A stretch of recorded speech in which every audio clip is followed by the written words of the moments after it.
The Number of the Beast. Man, wouldn't it have been ironic had this been their 6th album? Well, hey, everything can't be perfect, what can I say? What's also cool about this is actually, since it's Wednesday, and the new album comes out next Tuesday, there's 6 days left. 6 days remain before Iron Maiden's The Final Frontier is released. So, I guess it is ironic and cool that I'm covering The Number of the Beast. I'm holding this up, actually, because it's pretty cool. This is an original compact disc pressing. It's one of the very first compact discs that I have for Iron Maiden. In fact, I don't believe I have anything that's older than this that isn't a remastered edition. I'm kind of a stickler. I really like to have, original pressings as opposed to reissues. I'm not a huge fan of them unless I really don't have a choice. So I was fortunate enough to actually find a used copy of this disc that was an original, so I had to pick it up. You might be wondering what the difference really would be between the two, and the actual answer to that question is the coloring on it. The coloring is a little bit more crisp, a little bit more clear. The blues and the blacks that are on the album cover are a lot more distinct and defined, whereas on the remastered it's kind of got a little bit more of a faded tone to it. But at any rate, Number of the Beast is the next album, obviously, that we are to cover here in Up the Irons Week, considering we're going from the beginning and we're moving our way further and further in. Now, The Number of the Beast is a landmark album. This is something that, if you're a metal fan and you know Iron Maiden at all, this is probably one of the albums that's the most recognizable. It's the first album that they have with Bruce Dickenson, the air raid siren, as many people call him, who was signed over from Samson in order to take over the vocals duties that were once held by Paul Di'Anno. Now, another thing that you'll notice about this particular disc, there's 8 tracks kind of reverting back to the original debut. However, whenever you take a listen to the names of the tracks, they're almost instantly recognizable. You know these songs because you've either heard them live, or a lot of these songs are considered to be some of Iron Maiden's greatest hits, such as Invaders, Children of the Damned, The Prisoner, 22 Acacia Avenue, Number of the Beast, Run to the Hills, Hallowed Be Thy Name. Really the only song that doesn't really garner any type of huge acclaim is potentially Gangland, which is track number 7. This is an album that's full of hits, and this is also an album where the really defined Iron Maiden sound, the sound that people would really grow to love in the 1980s, really became full circle and apparent. This was the disc where it all came together for the band. And the addition of Bruce Dickenson, definitely, it's not just a coincidence that he joined this band and they became just one of the most amazing powerhouses in metal in the entire world.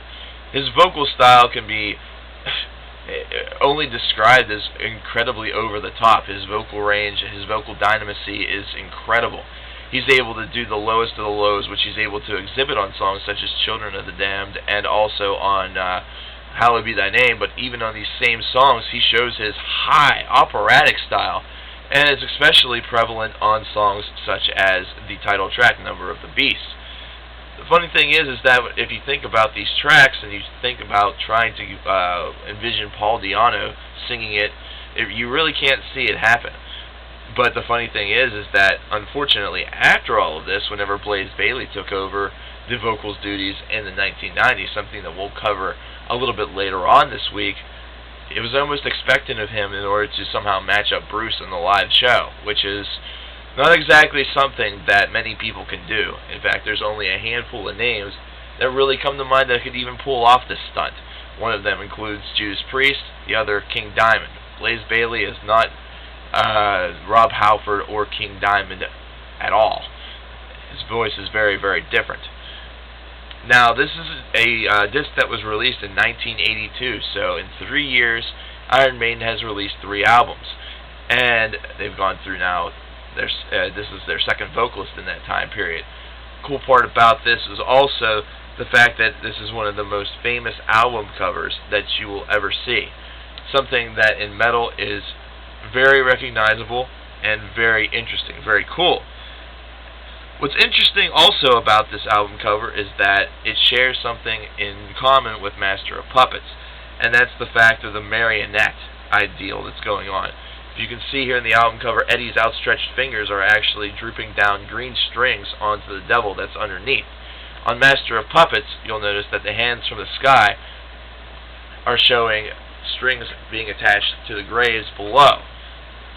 It's kind of an interesting little parallel that happened about 4 or 5 years apart. Not necessarily something where one band's ripping off the other, but it's interesting that some of the ideas that have come together for some of these album covers really intermix in some ways. Musically, this is probably one of the tightest Iron Maiden albums that you're ever going to hear. And actually, to date, it's definitely the most refined, and it's the one that really maintains the most structure and class. This is where they really developed that classic sound that you'd hear in the 1980s with the albums that followed this. However, the Number of the Beast is also really what you would have to say the perfect Iron Maiden album for the time period, quite simply because they have a new vocalist. They really want to make sure this material shines because a lot of people knew who Samson were and knew who Bruce Dickenson was. However, they were unsure of what Bruce Dickenson would be able to bring to the table for Iron Maiden. So what the band did, they had to go in and they wrote the best songs possible to really fully exhibit Bruce Dickinson's range and also show off their new tight and refined sound. And let me tell you, if there's one thing that Iron Maiden is very good at doing, is hitting the ball out of the ballpark whenever they have to. I have a couple of great examples for that, actually. Number of the Beast, of course, Bruce Dickinson's first album with the band, fantastic. I'm going to actually go out on a limb, a lot of people will probably disagree with me, but Blaze Bayley's first album with the band, The X Factor, is absolutely incredible. But then things kind of took a turn for the worse, and then whenever Bruce Dickinson returned, they really needed a return to form, something that would maintain their prominence. Brave New World definitely accomplished that. But I'm getting into the future here, guys.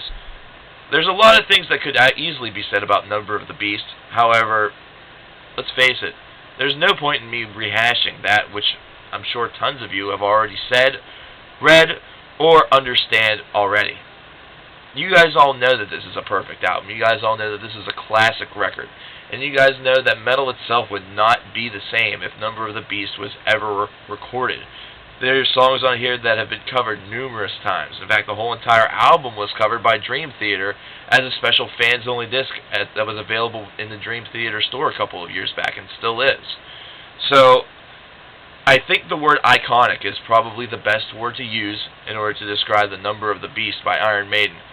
This is an album that definitely defines metal. This is an album that indubitably defines Iron Maiden's career, and the fact that it was only going to go further up. The stock was only going to continue to rise. However, this is what you would consider to be one of the high points of the roller coaster, and definitely one of the best points and the best albums that metal has ever seen. Definitely going to have to give this one a 9.5 out of 10, and the only reason is because I don't enjoy Gangland as much as I enjoy the other 7 tracks, which is a sin, really. This is something that I would consider to be as close to perfection as it gets. Unfortunately, it falls short of being my favorite Iron Maiden album, and you'll see why later on. Stay tuned.